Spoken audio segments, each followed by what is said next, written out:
আসসালামু আলাইকুম এভরিওয়ান, আশা করছি ভালো আছেন, সুস্থ আছেন। আজকের এই ভিডিওতে আপনাদেরকে অভিনন্দন ও শুভেচ্ছা। ইংরেজিতে কথা বলতে যে আমরা বেশ কিছু ছোটোখাটো ব্যাপারে কনফিউজড হয়ে যাচ্ছি। যেমন আমার কোনো দক্ষতা নেই, এটা আই হ্যাভেন্ট অ্যানি স্কিল।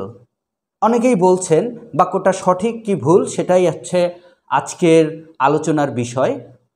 তো আমার কোনো দক্ষতা নেই, I have no any skill, এটা আমরা বলতে পারি।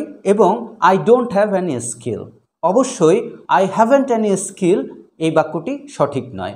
আই হ্যাভেন্টের পরে অবশ্যই ভার্ব বসবে, ভার্বের 3 নাম্বার ফর্ম।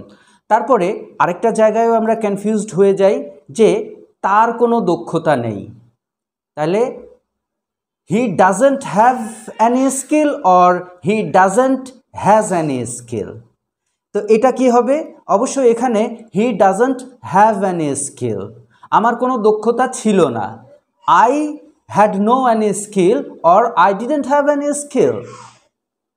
তো আশা করি আজকের এই ভিডিওতে আপনাদের আমার কোনো দক্ষতা নেই, আমার কোনো দক্ষতা ছিল না, এটা আপনারা সুন্দর করে বলতে পারবেন, আর কোনো সমস্যা হবে না।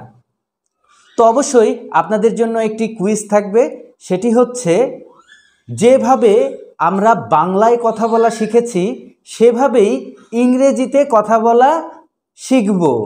এইটার ইংরেজি কি হবে অবশ্যই কমেন্ট বক্সে লিখে জানাবেন। তো ভিডিওটি ভালো লাগলে অবশ্যই আমাদের সাথে থাকবেন। নমস্তে, আসসালামু আলাইকুম এভরিওয়ান।